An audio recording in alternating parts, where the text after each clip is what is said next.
Hey Anna, Hey, Mike. so we've just finished Billy's first 60 days of Antinol, and wow, what a difference. Really? Oh my gosh, what have you noticed? Well, he's shiner, he's much more energetic. Not that he wasn't beforehand, but you can see the difference. But remember, I told you he used to have that little limp in his back left paw that he'd hurt himself when he was a pup. He Yes, doesn't seem yes. to do that much anymore. What, the hop, skip, and the jump? Yeah, yeah. So it's like his joints are a bit better. And we actually had friends around this weekend who'd noticed that there was something good about Billy. And I was telling them about Antinol, and they said, "Oh, what's in it?" I said, "Well, green lip mussel." And they said, "What's that?" And I go, "Oh, well, I don't know. I'll have to ask Anna," as I always do. So Well, for next green, time, what should I say? What's so great well, about green lip mussel? green-lip mussel, it comes from New Zealand. It's the only place that green-lip mussels live. And what's great about the green-lip mussel is that it is what's known as a broad spectrum source of omega 3. And the reason dogs need to take omega 3 is that their bodies don't make it themselves. So, unless they're getting it through, their diet, which can be omega 6 heavy. And it's very important to have a balance between omega 6 and omega 3. So it's normally through supplements that omega 3 is given. And green lip mussel is unique in its having everything from EPA, DHA, and ETA. So all the main omega 3s. And how about Binks and Prudence? They must be much better as well. Yeah, well, they've been on it for over a year and they've been on green lip mussel forever since I've had them. So Prue's 10 now. So she's had green lip mussel since the first day I brought her home, to be honest, but not Antinol. And I only wish I'd discovered Antinol earlier. I really honestly mean that because it's an oil rather than a powder. So its bioavailability, that means, its effectivity to get absorbed quickly and efficiently by the body is greater. So people listening now and they want to discover Antinol for themselves, where do they go? Well, all you have to do is go to Antinol, ANTINOL.co.uk, and then type in Anna Webb and get your special discount.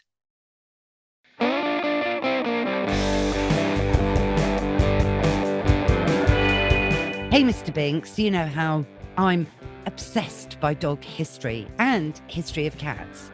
And that's why we're jumping on Zoom now to speak to Dr. Paul Koudounaris about his amazing world first book called Faithful Unto Death. And yes, you got it. It's a tour of pet cemeteries around the globe and what that really tells us about mankind. I'm Anna Webb. Welcome to A Dog's Life.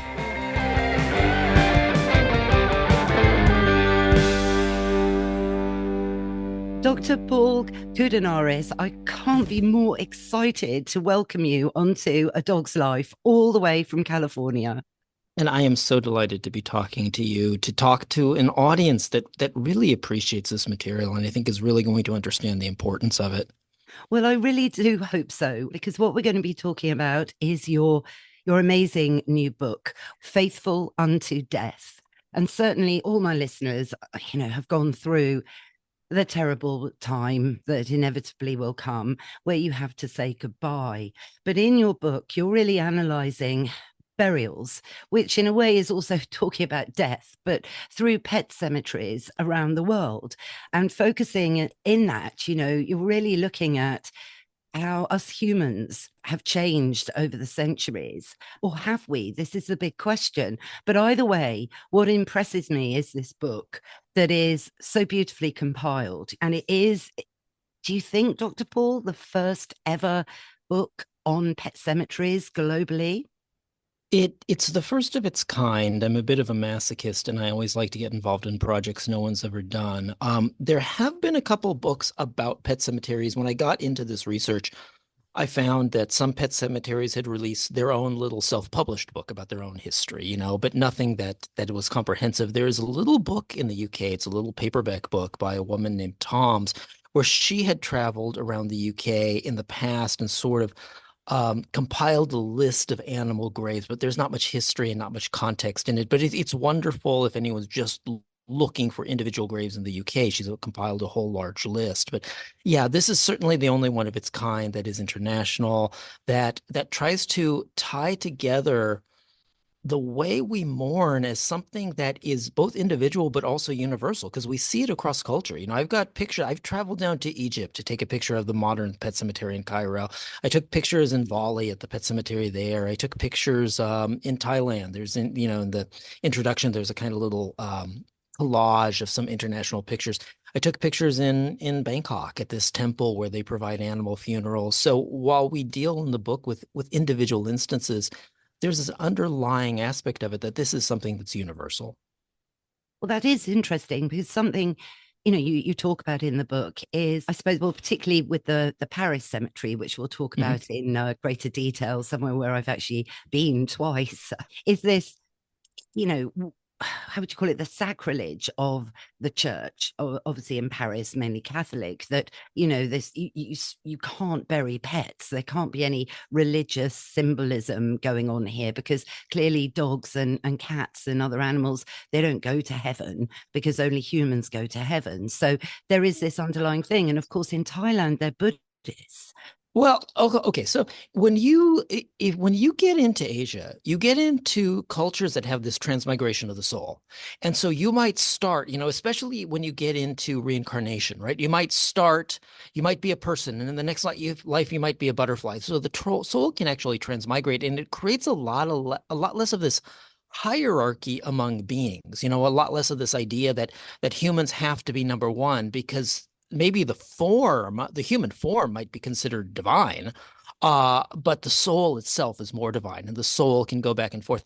This idea, though, I'd like to address this, and thank you for bringing this up, because this idea that animals don't go to heaven is so absolutely absurd. It's just bad, lazy theology.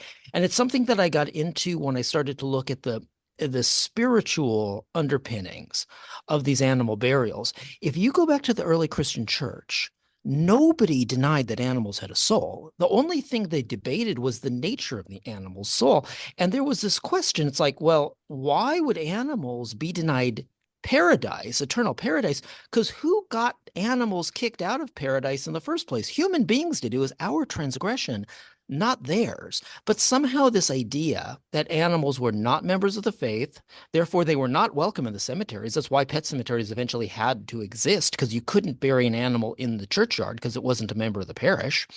This idea that, well, they weren't a member of the parish, they weren't a member of the faith, therefore, if they're not a member of the faith, they're not eligible for salvation, therefore they can't go to heaven. And like I said, it's just bad, lazy theology. One of the most important American theologians of the 20th century, Billy Graham, a very famous televangelist, he himself said, it can't possibly be heaven if my dog's not there.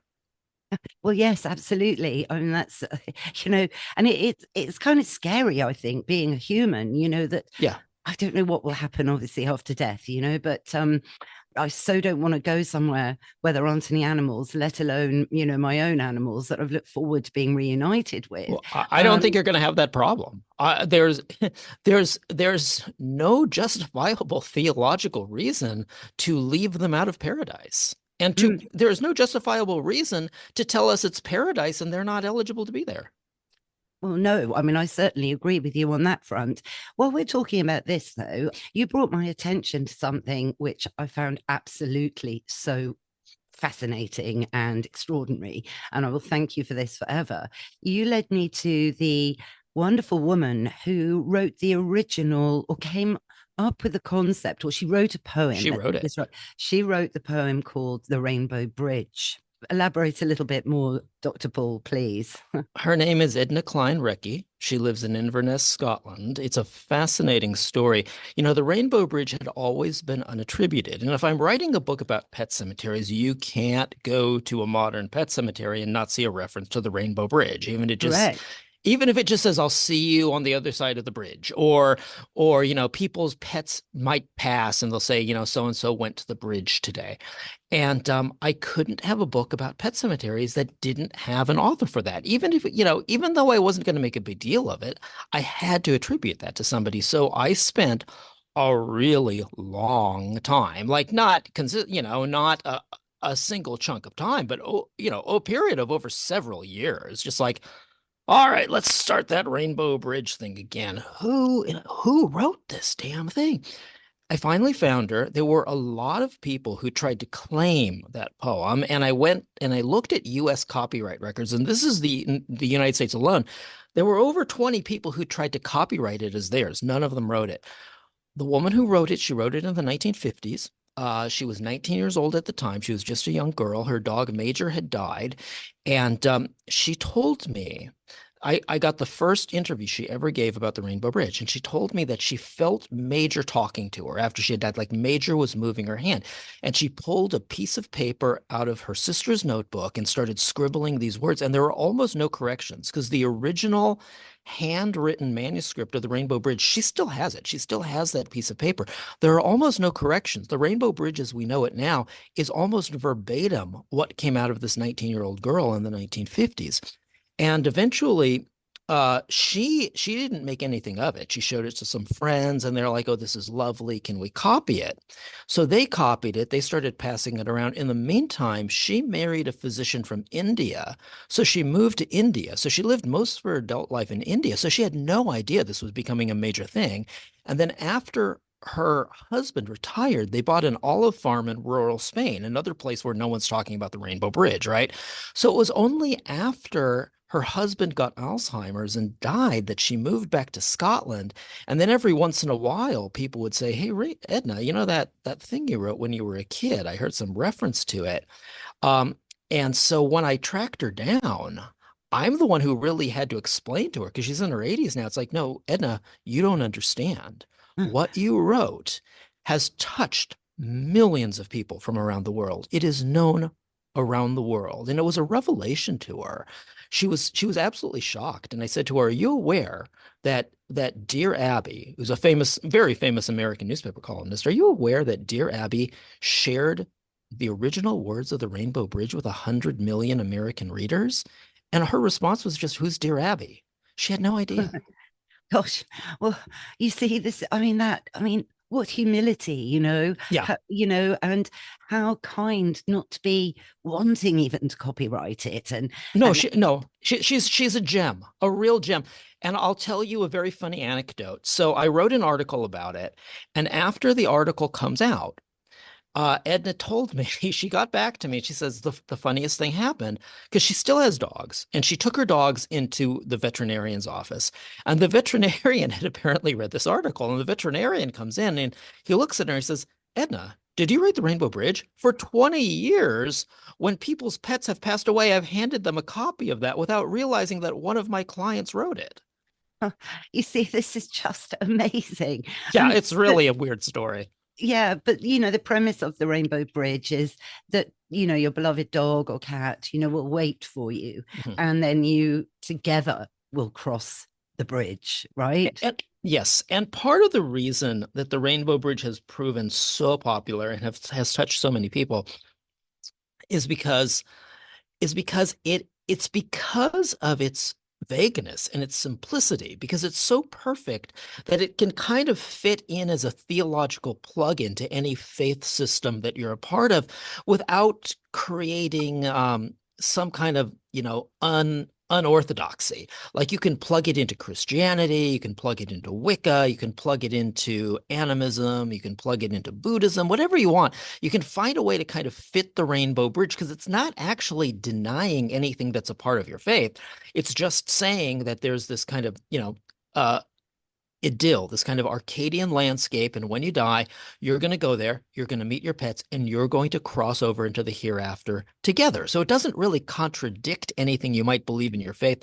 And that's part of the reason that it's been so popular, especially in the United States and Europe, because people have been inculcated falsely into this idea that animals don't go to heaven or animals don't get an afterlife. They don't have a soul or something. So it provides this kind of theological plug-in that allows us to see our pets again. And that's part of the reason it's comforted so many people. Yes, absolutely. And it kind of justifies as well the book in a way to celebrate these pet cemeteries Sure. without doubt. But it's fascinating how, with time and with history, how pet cemeteries have kind of evolved, as Sure. they're all kind of, I mean, would you agree, late Victorian? So you're kind of 1870s, 1890s. Yep. That's Yep. when the first one started to happen, with much shock and much to do, right? Yeah, there is a point I make in the introduction of the book, and it's a vitally important point, and it's hard for a lot of people to wrap their heads around at first, and it needs a little bit of an explanation.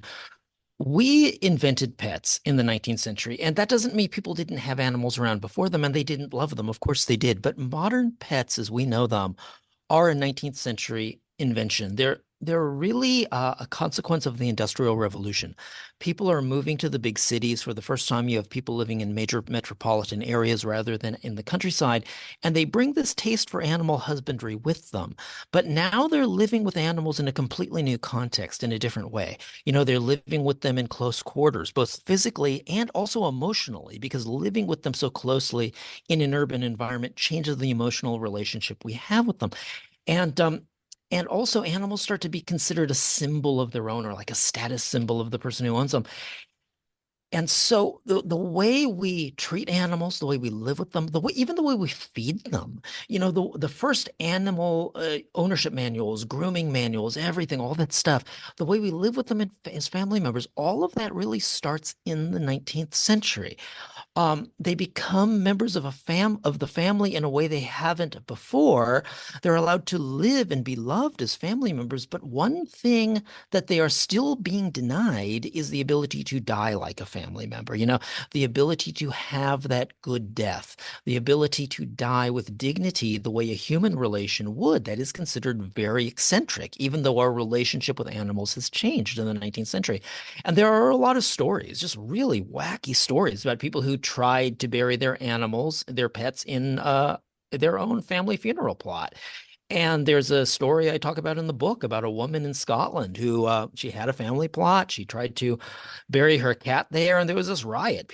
They had to lock the doors of the cemetery, and people were scaling the walls, and they pulled the casket with the cat out from her hands, and they grabbed the cat out of the casket, and they're holding it in the air, and the police had to be summoned. Just a complete debacle. And so special burial grounds were needed for animals. If we're going to live with them as family members, they need to be allowed to have the dignity of a good death. At the time, cremation wasn't even popular for human beings, so that was out of the question. In terms of things like taxidermy, sure, you could do that, but it was also expensive, and it wasn't to a lot of people's tastes. A lot of people did not want, Fluffy to continue on with glass eyes staring at them unmoving in the house. There needed to be some solution, and that starts in 1881 with that first urban pet cemetery in Hyde Park in London. Yes, and that all began with a little dog called Cherry, Yes. wasn't it? Who I think was run over, as that tended to be the main cause of death back then, as I No, suppose. Cherry wasn't run over. Oh, Cherry died a natural death. His family, they were bankers. They lived very close to Hyde Park. He did die a natural death. The story with Cherry is that after he passed, they lived very close to Hyde Park, and Cherry's favorite place in the world was Hyde Park, the lush green grasses. And they knew the gatekeeper, a man named Mr. Windbridge. And so he lived in a cottage at the Victoria Gate. So they went down there and they knocked on his door and they said, Mr. Windbridge, you knew our dog Cherry. He was a little Maltese terrier. You knew our dog Cherry. We know you liked him and he loved you. We're devastated because Cherry's gone and there's no way to give him a good passing. Can we bury Cherry in your yard? Just a stone's throw away from his favorite place. And Mr. Windbridge was a very good-hearted man. Of course, he said, sure, you can bury Cherry out here. And so they buried him and gave him a little gravestone. And next thing someone else comes knocking. It's like, oh, Mr. Windbridge, you knew my dog, right? Can you do me that same favor? And then someone else, my cat has died. Can you do me the same favor? And eventually, in not too long a time, Mr. Windbridge's yard becomes the canine necropolis of London. And it is amazing. You can't actually go and visit it. It's Mhm. tiny. And the little Tiny. gravestones are all uniform, and quite simply engraved when you compare it to, say, the Paris Cemetery, which Sure. kind of on the other scale, it's super grand and really uber Victorian, really, and with some of the tombs. But it's very simple, Hyde Park. But you can peer through the barred gates, which I've done a couple of times, I must say, and it's really sweet is the only way to describe it, and it's nice that it isn't in a way open to the public. Well, I think you you can have. can. They do some. I don't know if they still do them. For a while, they were doing very limited Hyde Park special tours, which did include the Pet Cemetery. So if you signed up for this special tour that was every couple months, they would take you through the cemetery. Yeah, which, gosh, well, I must see if you can still do that actually. But, it's quite nice that it is set apart and Yeah. it keeps it quite private, I think. But yes, I mean, in your book, you do write about how I found this interesting, when you compare when the quote was written at the beginning of the 20th century about how, people were exclaiming, there's more love being given to pets than there is to children. And then you roll on another 100 years and look what's happened, this massive boom. Pretty much everyone now has a dog. To my mind, oftentimes they're now just considered a must-have accessory to be part of the in crowd. Yeah. But back in the early part of the 20th century, I don't think that was the case, because life was extremely different. Well, let me say this about, I mentioned that we really did invent the modern pet as we know it in the 19th century. At the turn of the 17th century, when the 1800s are starting, at the turn of the 18th century, when the 1700s are ending and the 1800s are starting, Europe's leading dog expert wrote a book, and he was able to name 14 different breeds of dogs. Mhm. 100 years later, when the 20th century is about to start, the new dog expert writes a book and he is able to list 200 breeds of dogs. Where do you think those dogs were coming from? We were literally inventing different breeds of dogs all through the century. Because, like I said, we did invent the modern pet the way we know it. We were inventing those breeds, and there was such a mania for pet ownership. What you're saying is true. There were people who were remarking on, this kind of 19th century replacement theory theorem, that people were going to kind of die out and we were going to stop having children and just have these dogs instead. And there were these editorialists in the paper who were sincerely alarmed by this. It's like people aren't they're going to stop breeding. They're just going to take these dogs and we're all going to die off. So It was a funny. mania. Yeah, Yeah. mania. Well, I don't, yeah, but I mean, I'm single. I don't have children. I have three pets, so I can get it. Actually, I think, animals do so much for us, which of course takes us back to the fact they deserve a good death. But there, Absolutely. there are some amazing, I mean, some of the famous one, of course, is Lord Byron's Boatswain.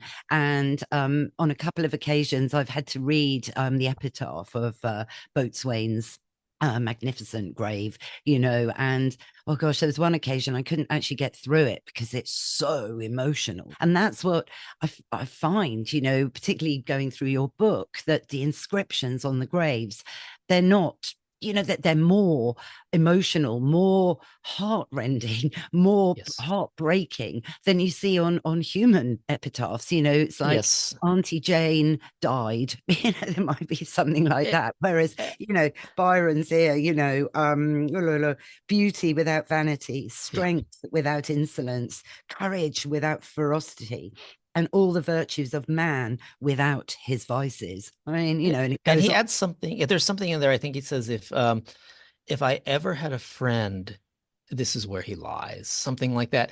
It's really touching. I agree with you. I am much more attracted to the inscriptions in animal cemeteries and human cemeteries. And the reason why I spent a lot of time thinking about this, obviously, when it comes to mourning the human dead, we're bound by a kind of rhetoric. There's this rhetorical language that we need. There's a kind of reserve to it.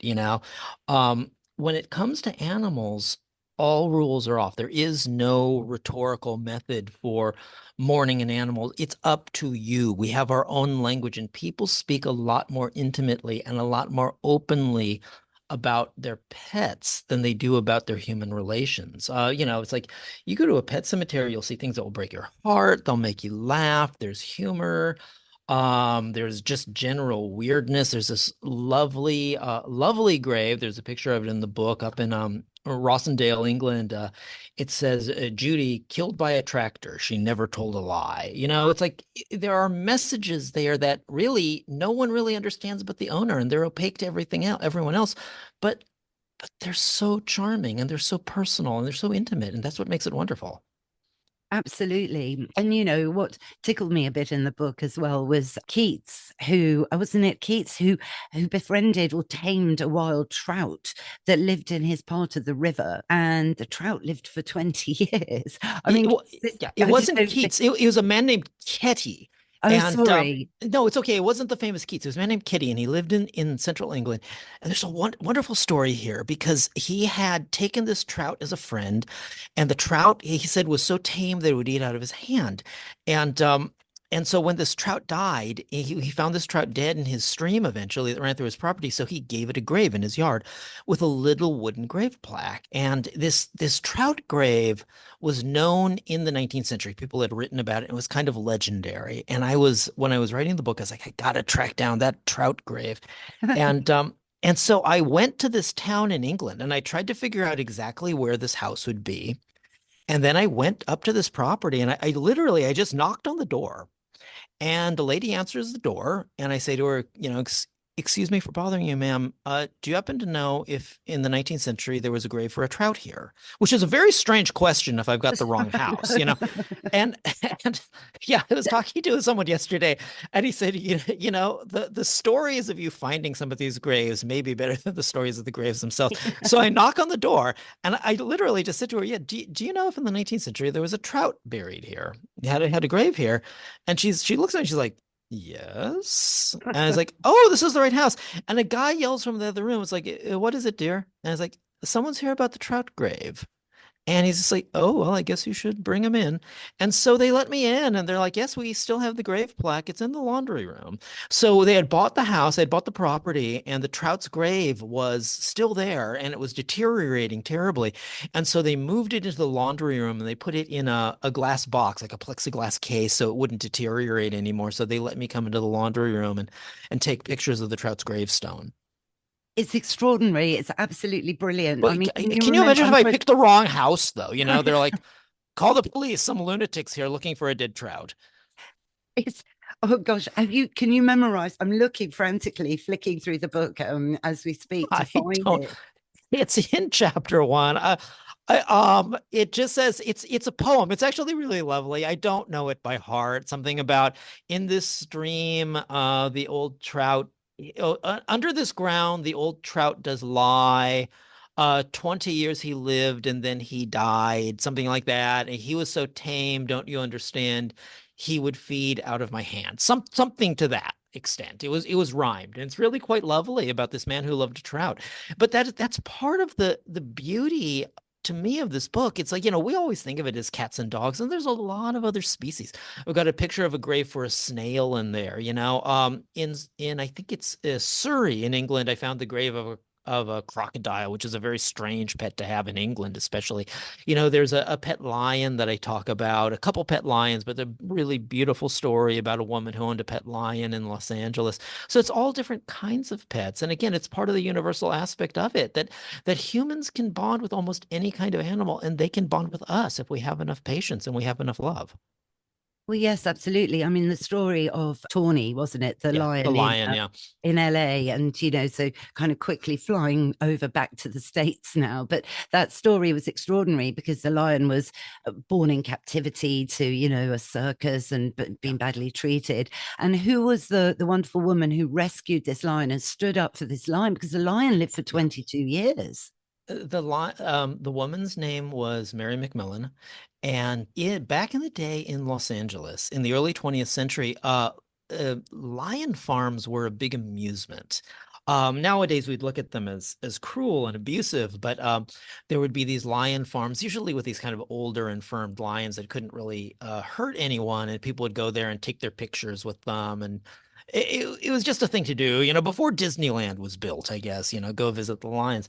And And as you mentioned, a lot of the owners of these types of places, these circuses and other animal farms, they're abusive towards the animals, and the animals are not treated well. And this woman, Mary McMillan, rescued a cub by the name of Tawny, who was, starving and abused in a lion farm, and wound up taking him as a pet, truly bonded with him in, just as you would bond with a cat or dog.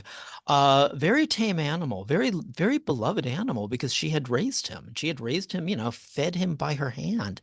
Eventually, Tawny winds up as one of the MGM lions. MGM Pictures, they have the lion at the beginning of their films. It's just And brilliant to know yeah, that that is this lion when well, one anyone of them, one watches. of them. Yeah, Oh, only because one. Okay. they had a lot of them, and they actually have an official list. It was always rumored that Tawny was the MGM lion. Well, there's no single MGM lion because they would reshoot this spot a lot.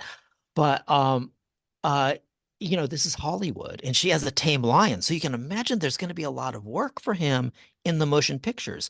So Tawny featured in the Johnny Weissmuller Tarzan films, and eventually, there was this rumor that he was one of the MGM lions, and people said, well, he's not on the official list. He's actually not one of them. Mary McMillan eventually had to go to court over the lion, interestingly, not for keeping a dangerous animal, but for disturbing the peace, because he would roar at night and keep the neighbors awake. So the neighbors tried to sue her for the lion.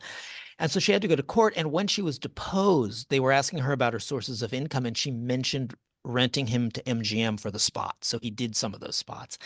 And anyway, so she's living in this suburban neighborhood with this lion, and this lion has Mary, but he's this like sole cat in the urban jungle, And one day this tomcat shows up, this big, strong tabby cat, and he decides he's going to move in too.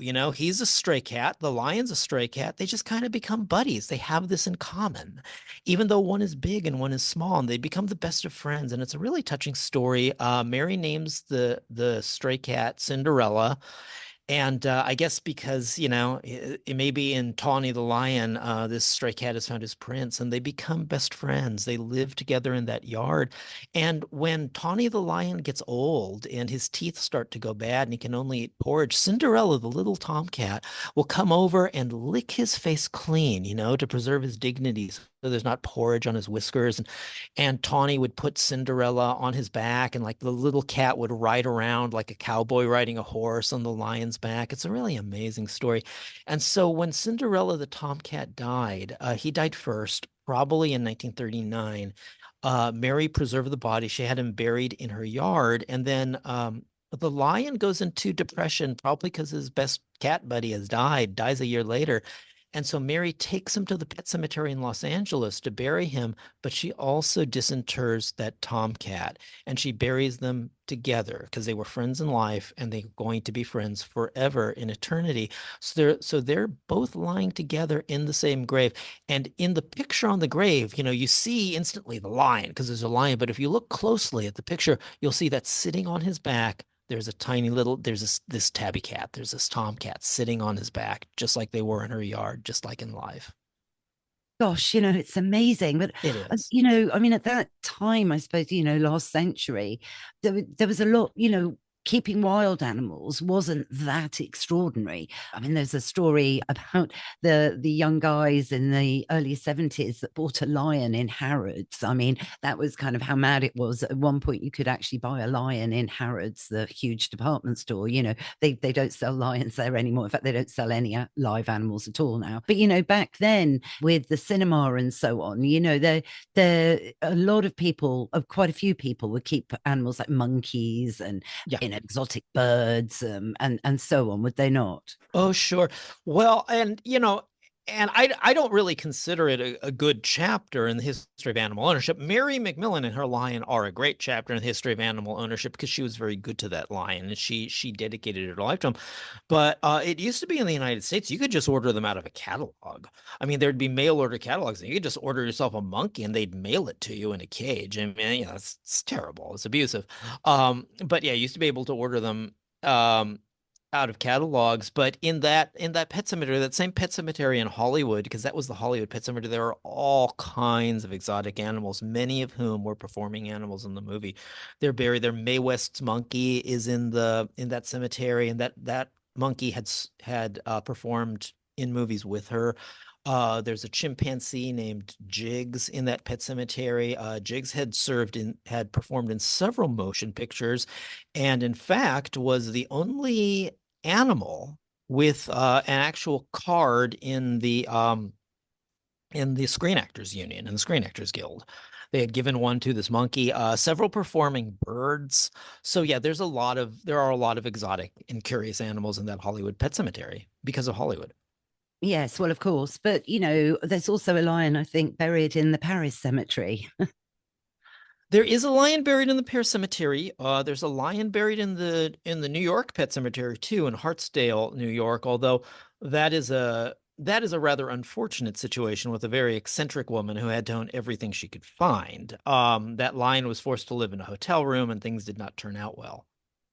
Gosh. Well, we'll let everybody read about that. But, perhaps the most interesting part of the book for me is that, I'm a massive dog lover. And also, I spent 2 years living and working in Paris. And in that time, in my mid-20s, loads of people obviously came to visit me. It was like a hotel. And everybody, or a lot of people, wanted to go and see Jim Morrison's grave. And of course, Père Lachaise, the famous celebrity graveyard for people on the east side of Paris, where Balzac and Oscar Wilde are buried, and lots more. So I did that several times. But all along at that time, I wasn't aware that there was arguably, perhaps, would you say, the biggest pet cemetery in the world, or one of them, Paul, the Cimitières des Chiens, on the west side of Paris? It's not the biggest, but it's kind of the crown jewel. That cemetery was founded on an island in the Seine, so their piece of land is actually fairly small, and they've had to disinter a lot of burials to fit new ones. But I would call it the most historic, because the cemetery editions it is like the Père Lachaise of animal cemeteries. It is the famous, elegant animal cemetery. I would call it the most iconic pet cemetery. And they struggled, I mean, it all started at the end of the, the late 1800s Yeah. again, so very Victorian. But there's such a story, about how several animal lovers, that were artists, they were the creative people, the intelligentsia really of Paris, because Paris has always had that air about it, which is appalled that the only way you could dispose of your dead pet would be to literally chuck it into the Seine, Yeah. and weight it down. I mean, you can't bear the thought of it really. No. Or, the horrible rendering it and turning it Yeah. into, I don't know Glue. what, glue or something, Yeah, glue and fertilizer. Oh, and so it is an interesting one, because these people at the time, they fought for the rights, am I right, to Yeah. actually Yeah. have the cemetery there. Yeah. The Pet Cemetery in Paris is we could call the one in London. We will call it the first urban pet cemetery, and it was founded as an act of charity. The one in Paris is a very different story, because there was an actual plan. The one in London was founded accidentally. There's nothing accidental about the one in Paris.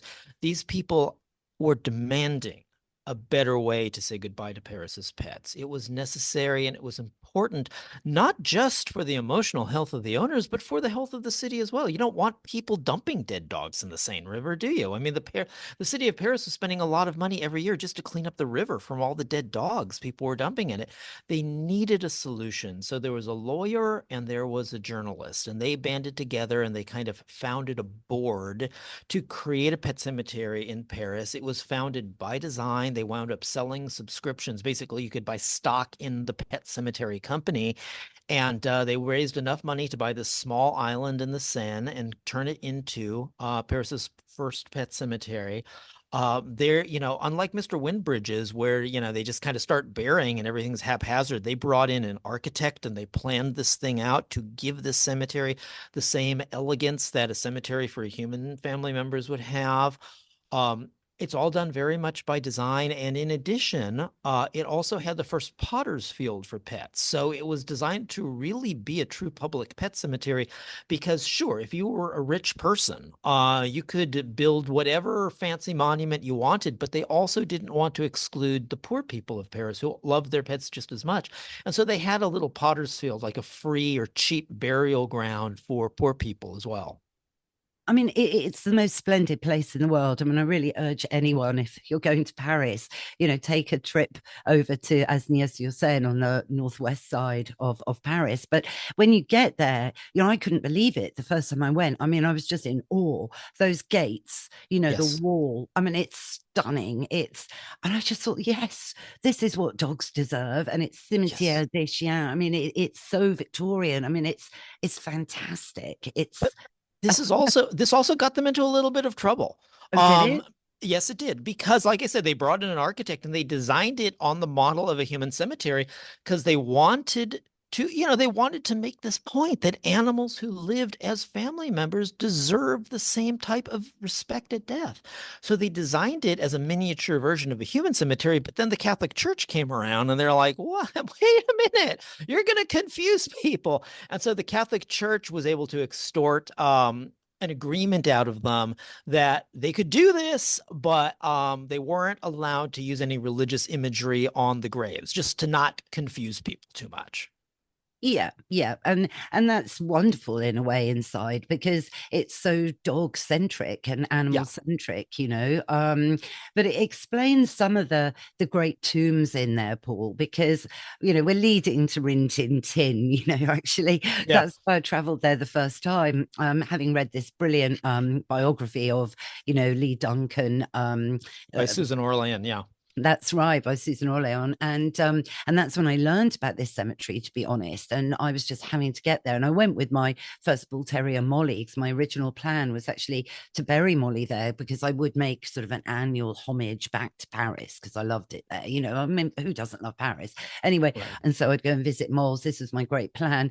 But, and then when I looked into it, though, getting a dead dog's body out of the UK and into France, there was going to be a lot of paper. It wasn't really ever going to be awfully practical. But Molly is now cremated, and you never know, maybe one day all our cremations will be scattered in the Cimitières des Chiens, because the one thing is for sure, isn't it, Paul? You go in there and the calm and the tranquility and the kind of eeriness. I mean, watching Molly, my bull terrier, go round all the tombs was really interesting. And in the book, your book, there's a picture of a lovely woman, probably circa 1920s because of her hat, with her two Great Danes. And I think they are in the Hyde Park Cemetery. And the dogs are really focused on the grave. I'm a massive fan of a scientist called Dr. Rupert Sheldrake. I don't know if you've read. Oh, sure. Yeah. I know all about him. Sure. Oh sure. my gosh, it's episode 1 of my podcast, actually. Please listen to it. It's actually will always be one of my favorite episodes. Whole thing with the psychic dogs. Yeah. Yeah, absolutely. And after death communication and sightings and so on. But Molly was transfixed, and she was really sniffing around and looking and staring. And I was thinking, you're seeing things here that I can't see. You're aware of some, there was that. Do you agree? There was kind of this presence of just happiness in this place. Yeah. Animals tend to know, because they, as you know, they don't rationalize things. They act intuitively. And so they tend to pick up on these sensitive things anyway. Tell you a story. I had a cat for 20 years that I truly loved. It was the closest relationship I've had with any living being. And I buried her in my backyard. Then I adopted another cat. The first time I let her out into the yard, she walks through the yard, turns, looks around, and makes a beeline to exactly where the other cat had been buried and just sat there, right there, staring at me. Oh my So gosh. they tend to know these things. But yeah, the cemetery in Paris, it's just such an idyllic place, it's just as a little park. It's so beautiful with the greenery and with the trees. It's a wonderful place to take a living dog as well as a dead dog. Yes, no, absolutely. It was really, really super, but it was something I noticed when I was in there, that actually the newer the graves, the younger the dogs. It was just a sort of passing thing I noticed. So the modern graves, the dogs were all, generally speaking, a lot younger than the dogs that had died 100 years earlier, which is remarkable when you think the differences in science, or maybe not. Anna postulates. Well, I don't know. Maybe we're feeding them junk food like we're feeding ourselves now. I don't know. That's an interesting point to make, because I had never noticed that. But one thing I do love about that Paris cemetery in particular is that it is old, and it's got the old graves, but it's also new, because it's continued to reinvent itself over time. So, for instance, there is a lovely little grave there. It's the smallest grave monument in any pet cemetery, and it's for a bee. And it's for this bee that you can scan the grave. The grave is linked to an Instagram account. And this bee that is buried in the grave died of pesticide poisoning. And so this grave for the bee is like, it's a modern grave that's a tribute to all bees. And it kind of links you online to these accounts and all this information about, helping to preserve bees and all the good that they do, and how trying to, prevent them from dying through pesticide. So it's one thing that I really love about that pet cemetery. It is old, but it's not stuck in the past. The present is wedded to the past there in a very beautiful way. Yeah, no, gosh, you see, I was there in 2012. Yeah, long before the bee, yeah. Yeah, long before the bee, because I don't remember that. That's really, that's very on point, isn't it? Do you remember there was a grave that the main tombs actually, this kind of perspex ball that was filled with tennis balls that had obviously faded. And so they weren't yellow anymore. But, I thought that one was lovely. So there was a lot of creativity there with the actual tombs, Yeah, it's not stuck in the past. No. So I went there, of course, to visit RIn Tin Tin's grave, which, is wonderful. It's like pink marble. And there it is, Vedette, which stands Grand for star of the cinema. Yeah, star of cinema, and so on. But your revelation is probably kind of a world stopper. It's like, news alert. Go on, Paul. Explain. If you're into dogs, this is a really big deal. So let's start with this. RIn Tin Tin is still, to this day, I would say he's still the most famous and certainly the most iconic dog who's ever lived, right? Would you agree? Oh, I would agree. I mean, look, he saved Warner Brothers from bankruptcy in about 1930, right? And he earned more than Greta Garbo in his whole lifetime. And for a German Shepherd, he lived a long life. I think he was 16 or 17 when he died. And this is a German Shepherd that lived, in an era before, all this medication and everything existed. And so he had a good long life, RIn Tin Tin. He was the biggest film star of his age. And by the way, mentioning the German Shepherd dogs, he's the reason for their popularity in the United States, because nobody owned them before RIn Tin Tin. So the backstory for those who don't know it, German Shepherds were used by the German military. They were considered police dogs. And they were very rare outside of Germany, and they were almost unknown in the United States. An American GI discovered a puppy while he was serving in France in World War I, a puppy that had been in a German kennel that had been bombed out. And so he took this puppy and he smuggled him back to the United States. That man was Lee Duncan, RIn Tin Tin's trainer, and that dog was RIn Tin Tin. So RIn Tin Tin was born in France as a German war dog and then abandoned when the German troops retreated and taken back to the United States. Anyway, Susan Orlean goes on in her book about the biography, and he winds up becoming this big Hollywood star. My interest was the grave, because there's a weird aspect to this. Okay, so RIn Tin Tin, he dies in Hollywood in 1932. That's well documented. But wasn't there a minute, Paul, I'm sorry, just to interrupt. I think there was a whole minute's silence on the airwaves globally to mourn his death. Like, on Armistice Day and so on, you have a minute's silence. When RIn Tin Tin died, the airwaves went quiet for 1 minute. Is that true? I don't know. I certainly doubt it's a world thing, but in some places they did have a moments of silence on the radio. In all the cinemas in the United States, they kind of like, how in the United States they put the flag at half mast, like their version of it was to like show like a blank screen for a moment because this famous star had passed. So it stopped the world, because the most famous dog had died. He dies in 1932, and he's buried in Lee Duncan's backyard. This much is absolutely certain. There is an old document from a guy at NBC that was never published where he talks about going to Lee Duncan's house after RIn Tin died and seeing the grave. The grave is described. There's an old photograph taken at the house that clearly shows a cross and a white rose bush with a German Shepherd puppy sitting by it. That is clearly RIn Tin Tin's grave. So RIn Tin Tin was buried in the yard, yet somehow he has this grave in Paris. Okay, weird. Question is, how does he get to Paris? And Susan Orlean, in her book, and I love her book, it is a great book, but she fumbles the grave. And the question is, how does he get to Paris? And she has no explanation. The explanation has always been this. By the time RIn Tin Tin died, he was not the same star he had been because the talkies had started. Animal films like RIn Tin Tin films were great in the silent movie era. Animals obviously can't speak. They can't deliver the dialogue. So when the talkies came in, all the animal stars, not just RIn Tin Tin, they all started losing roles. So by the time he died, Lee Duncan was already in financial trouble because he had overspent. He winds up losing that house. That house gets foreclosed on the same year that RIn Tin Tin dies, and he has to move.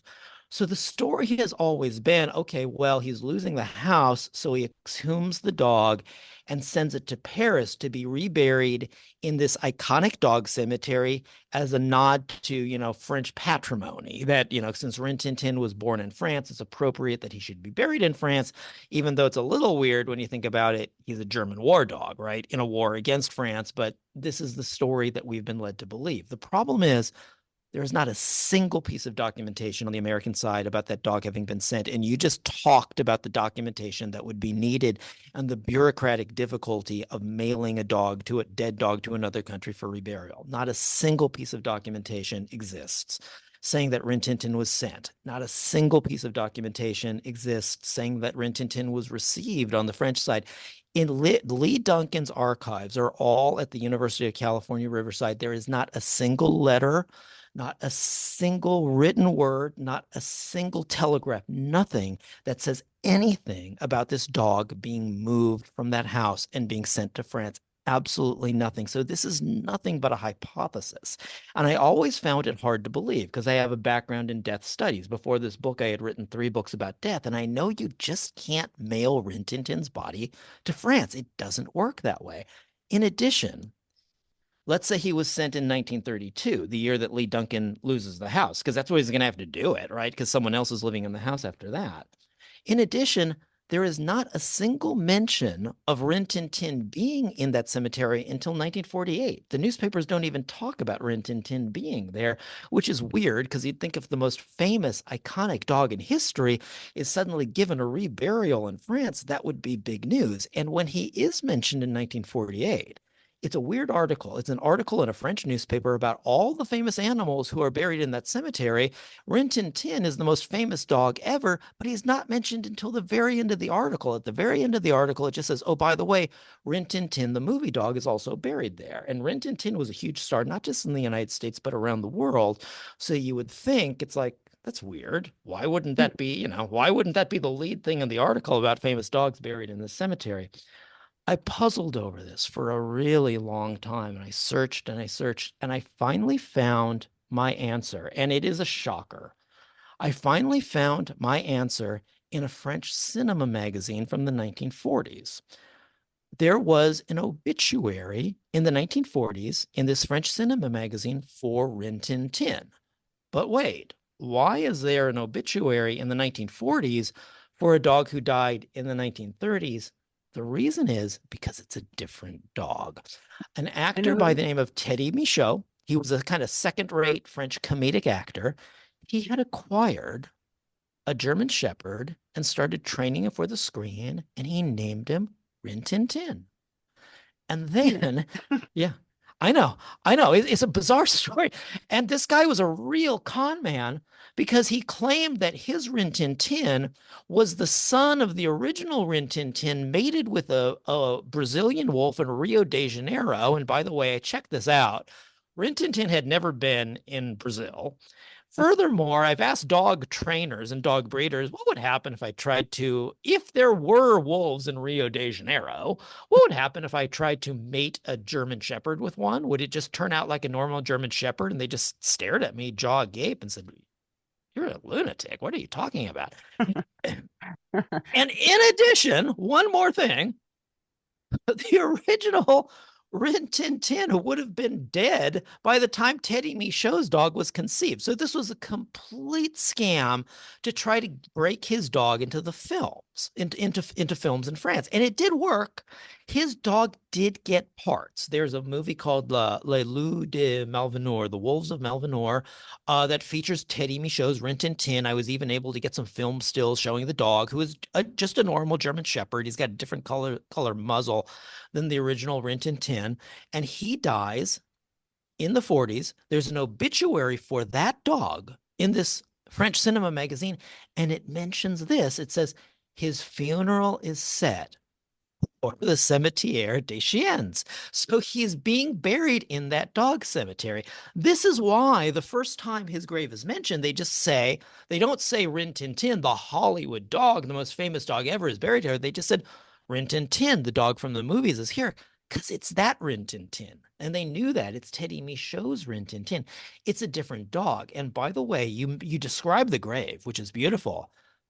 I found pictures of the original grave, because that's not the original grave either. Oh, no. No, the original grave is just a tiny little plaque that says movie dog Rin Tin Tin, set over by the bushes, because it was Teddy Michaud's Rin Tin Tin, not the Hollywood Rin Tin Tin. But you know how things go. Rumors spread, word of mouth spreads. People like Rin Tin Tin's buried in the dog cemetery in Paris, and eventually it winds up on the internet, and eventually it winds up in all the tourist guides, and the books talk about it. It's like, if you want to visit the grave of the most famous dog in history, Rin Tin Tin, the movie dog, is buried in Paris. And eventually some fans, admirers of Rin Tin Tin, get some money together, and they build this really nice, big-looking grave, the modern one that you're talking about, because it's Rin Tin Tin. It's the most famous dog ever, and he's got to have a grand grave. It's just that it's the wrong dog. And anyway, when I was working on this, I realized, I started looking into Lee Duncan, and I realized that that his daughter is still alive. Get this. Lee Duncan's daughter is still alive. She's an old lady, and she lives in Florida. Wow. And I was like, wait a minute, Duncan's daughter's alive. And so I was able to get her phone number, and I tracked her down, and I called her up on the phone. I was like, hi, excuse me, ma'am. Hate to bother you.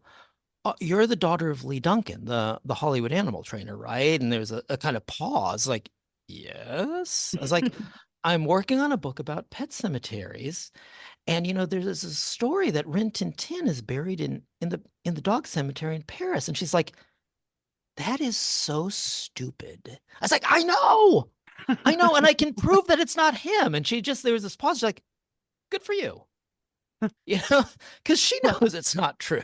Yeah. Gosh, did you get to meet her? Did you get to? No, I only had the one phone conversation with her.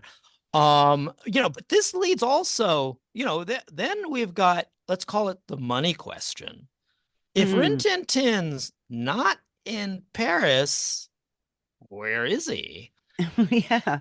Yes. Yeah, that is more difficult, because I asked his daughter that. She says, I honestly don't know. So his daughter was born after they lost the house, after they got a ranch in Riverside, California. And I asked her, it's like, did he move Rin Tin Tin's grave to Riverside? She said, not to my knowledge. There was no grave in Riverside, and he never spoke about it. She told me that for the rest of his life, her father never mentioned anything about Rin Tin Tin's grave, which seems weird. But I think with the conclusion I draw, I think I know why. I went back after she told me that, and there was only one place in Los Angeles where Rin Tin Tin could have gone, which was the Pet Cemetery in Hollywood. And so they searched all the records for Lee Duncan's name in 1932, the year he lost the house. same year Rin Tin Tin died. There is no record of him being exhumed and taken to that pet cemetery. And there's also no record under Lee Duncan's name in the crematory, because they had their own crematory. So the other question is, all right, did he dig him up and just have him cremated and keep the ashes? And there's absolutely no record of Lee Duncan going to that pet cemetery. So the only conclusion I could draw is that Rin Tin Tin was never moved. When he lost the house, I think he left Rin Tin Tin in his grave. Rin Tin Tin was buried in a giant brass casket with his favorite squeaky toy. Oh, yes. That's Yeah, that's how he was buried, in a brass casket with his favorite squeaky toy. And I think Lee Duncan left him behind, which, so when I moved out of Los Angeles, I had a cat buried in my backyard. And the last thing I did, I thought about it, like, shit, what am I going to do about my cat? Because I love her. Okay, I'm going to take her. So I wound up exhuming her and taking her with. And I've talked to other people who've done it, but I've talked to more people, a lot more people, and they hear that story, who will tell me this. They will say, when I moved, I left my dog or I left my cat buried in the backyard, and I've always regretted it, because now my dog or cat is in a place I have no access to. A lot of people do it and they don't think about it, and then they regret it.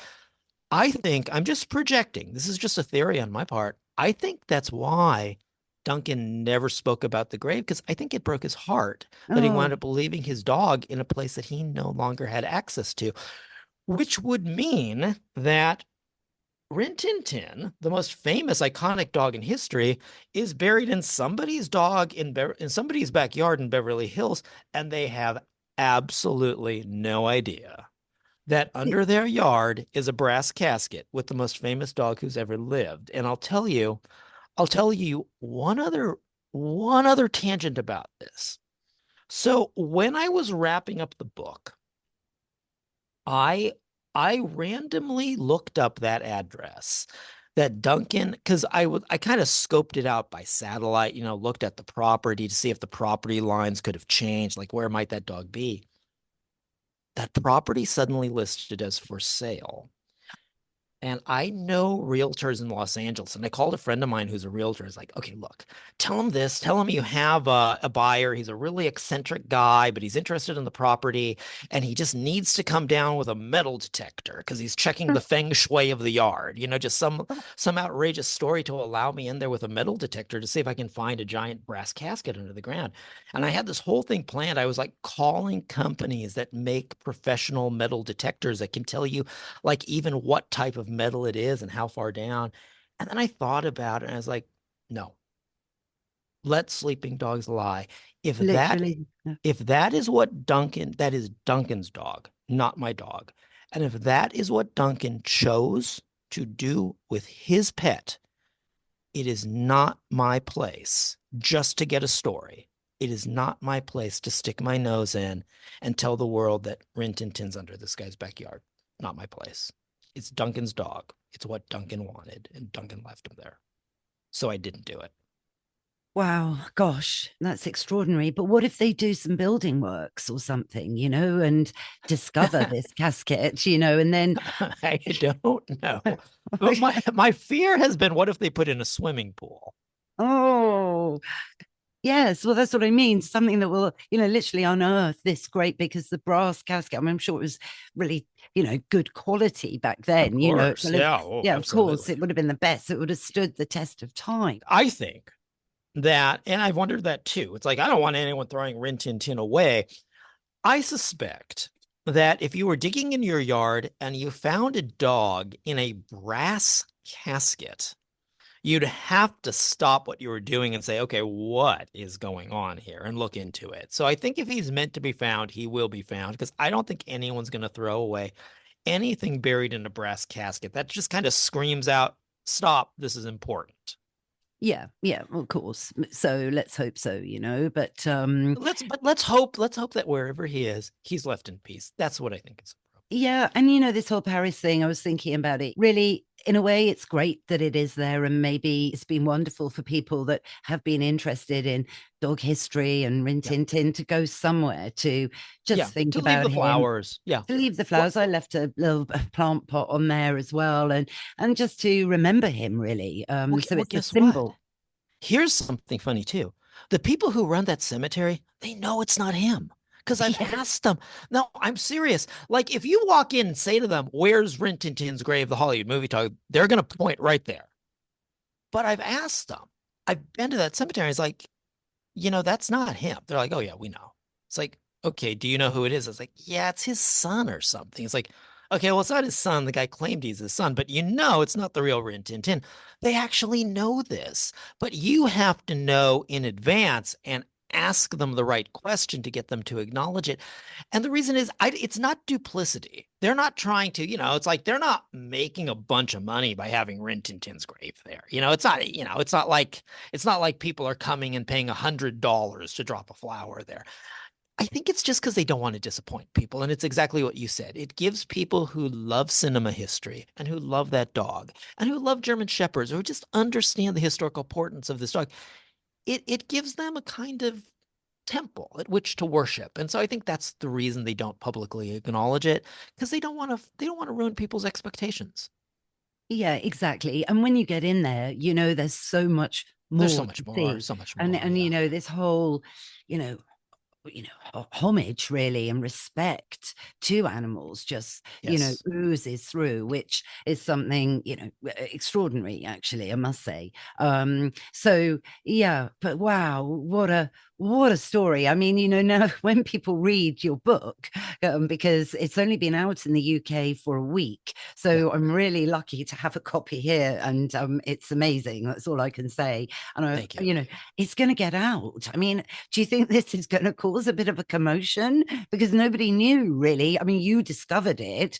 Everyone else just took it as, yeah, this is Rin Tin Tin's grave. I did, why would I question it? But now people could be questioning it. I mean, no one's going to be cross, of course, but yeah, it does put it into a different perspective.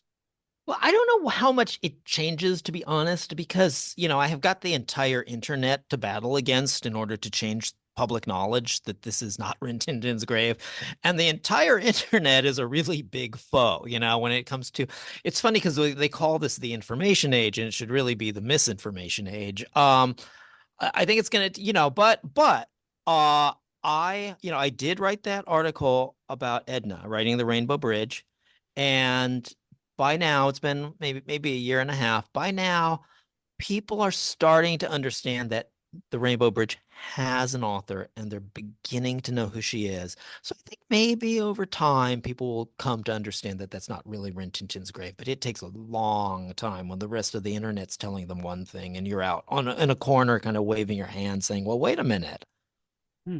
Yeah, no, for sure. But Rin Tin Tin, la grande vedette du cinéma, it's good, it's great. And he set the way, for the Uggies of this world, another, in the silent movie, a modern film, but you must remember Uggy in oh, now hang on, it was called The Artist, the film called The Artist. It was brilliant. It was set in the silent movie era, just at that point where, history changed into the talkies, because it was a big moment, wasn't it, for Yeah. cinema, all that Well, era. I don't think people really can comprehend how big Rin Tin Tin was, because a lot of, most of those silent films don't exist anymore. At the time, keep in mind, at the time, cinema itself was only a few decades old as a popular medium, so people really didn't know how to store those. And so, bad storage of films has destroyed so much of them. The vast majority of Rin Tin Tin's work doesn't survive. And, after he died, the lineage was carried on by other dogs. It was Rin Tin Tin Jr., his son, who started working in the United States, but he couldn't act. And so they got another dog to pretend to be his son. And then he had a grandson who actually could act a bit, and they kind of carried on with him. So I think his cultural product has kind of been debased, by just kind of crass consumerism and a desire to make a buck off a famous name. But I don't think people really understand how good he was, because Rin Tin Tin would even do all his own stunts. And there was a real concern at the studio. It's like, we really want to find this dog a stunt double because we don't want him hurting himself. He's too important. But no one was as good as Rin Tin Tin. He could act, he could do all his own stunts, he could emote. He was the real deal. Yeah, yeah, absolutely. And he also really represented the American dream, I think.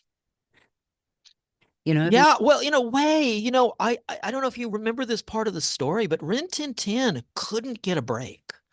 And they didn't want to cast him because he had a dark muzzle. And they said, no, no dogs with dark muzzles. They don't look good on screen. They don't photograph well in black and white.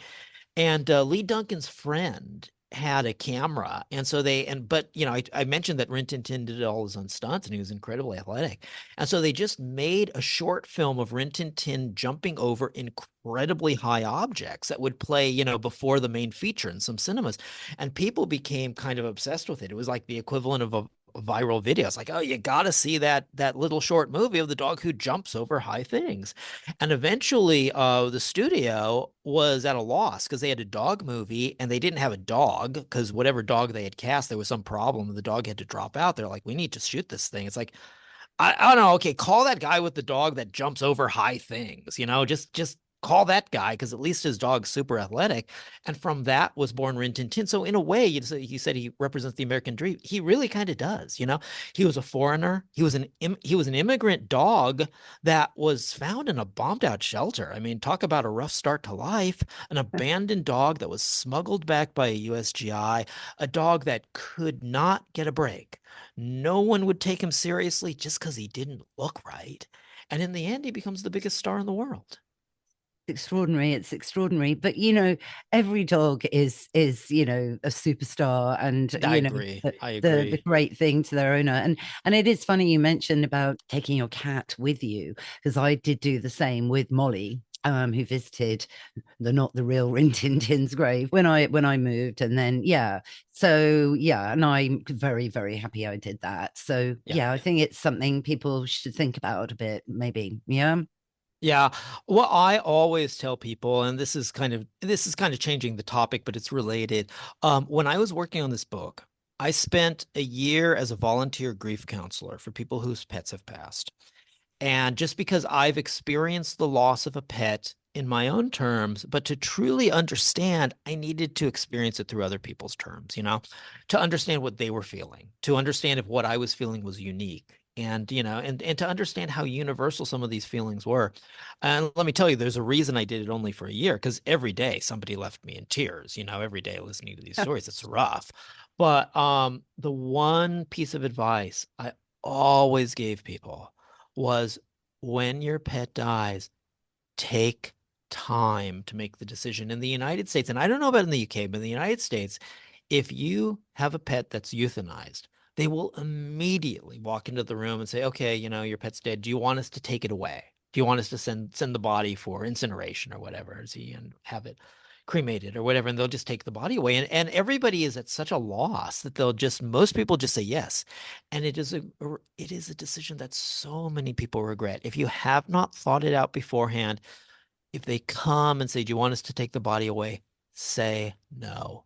If you can do it, just wrap the body up in plastic, put it in your freezer, and just give yourself time to grieve and time to think. Because trust me, at that moment, you don't know what you want.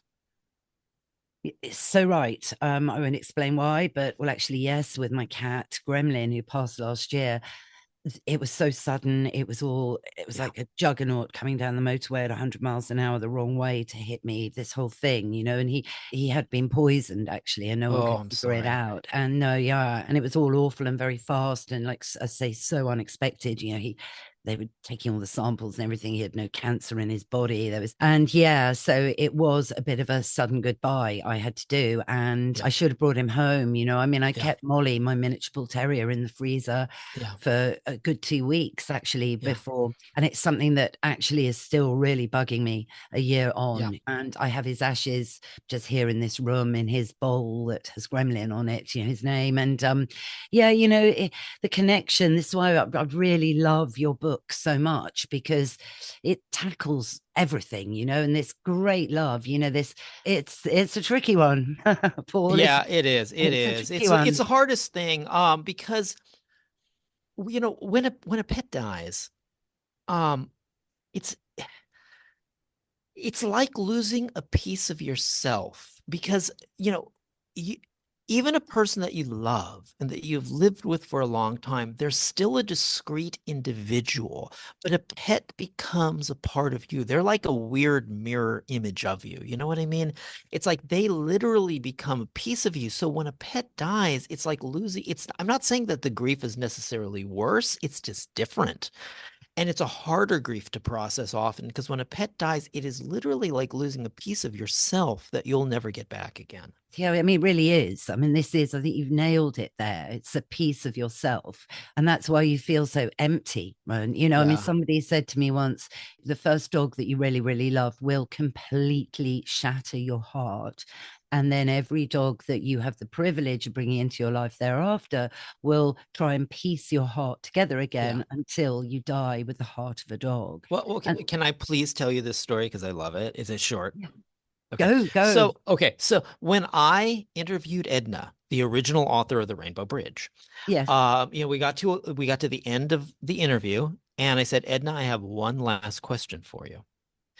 And I said, what is your advice for a person whose dog has died? Because, she wrote The Rainbow Bridge for Major.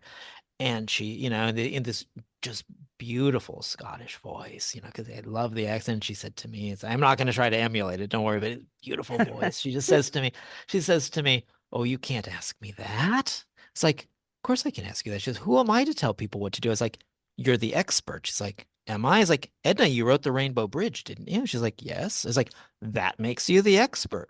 What's your advice for a person when their dog dies? And she immediately said, well, I'd tell them, go out and get another dog. Well, there's a lot to be said. My dad used to say, the hair of the dog cure. It had nothing to do with hangovers, but everything about, moving forwards. And certainly it's the distraction that you need. And well, your old dog, the pet who passed, does not want you to suffer. It doesn't want you to be alone. And so these people who are like, I can never take another cat or dog because I loved Fluffy. It's like you're only trying to prevent yourself from feeling that pain again. Don't worry. There's a new adventure. There's a new animal out there waiting to take you on a completely new adventure. And it's not an insult to the previous one.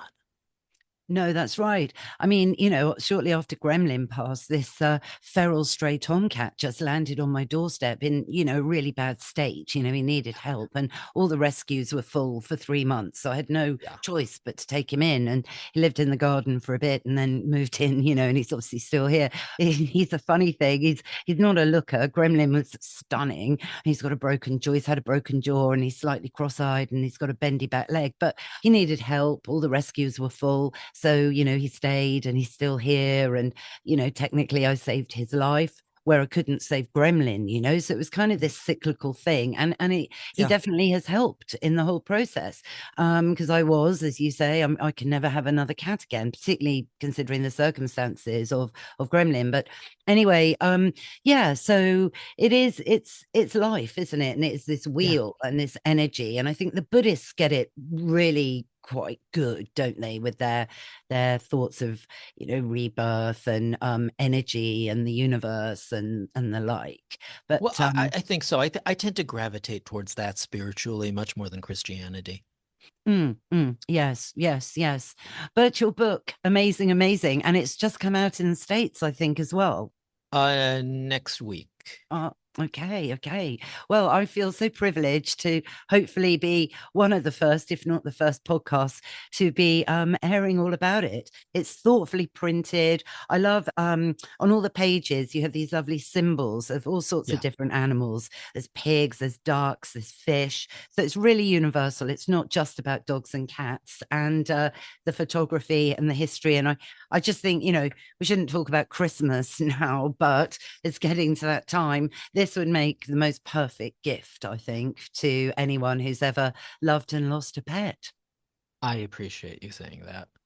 There was so much love put into that. I mean, that was that book almost drove me insane at certain times because everything had to be precise. It had to be very meticulously done to show those people who pick it up that this is a book not just about love, it's a book that's been handled with love throughout the entire process. Yeah, and I think, honestly, Paul, it's brilliant, and I can't wait for the next one. Oh, no. I worked on that for 11 years, please. Oh, well, look, Paul, thank you so much. So it's published by Thames and Hudson, yeah. and it's available, I'm sure, in all the good and the bad places where you can buy books, right? Yeah, probably the bad places sell more, but you can go to the good places too. Exactly. Faithful unto death. Well, Paul, thank you so much, and please keep in touch. And you're Thank welcome you, Anna. back, on this podcast anytime. Thank you. You are radio gold, as they say. Oh, thank you. Thank you. That's our show, Mr. Binks. What did you think? Yes, well, let's not talk about your death anytime soon. And you're right, it is time for Woof of the Week. May I just say that this book, Faithful Unto Death, by Dr. Paul Koudounaris, is literally a must read. So if you haven't already, please go to all the good and all the bad places to buy books and grab your copy now. And I hope you all enjoyed it. And if you did, which I hope you did, go on, please write a review, because it really makes a massive difference. Thanks again, of course, to Dr. Paul Koudounaris for joining us today. And thanks, of course, to Mike Hansen, my producer, for all the music and the production as ever. What's that, Mr. Binks? Yes, you're right. We will, of course, be back in your feed, as usual, next Sunday. But why don't you just take 2 minutes to subscribe, because it's free. And that way, you'll never have to miss a show ever again. See you next Sunday. Bye for now.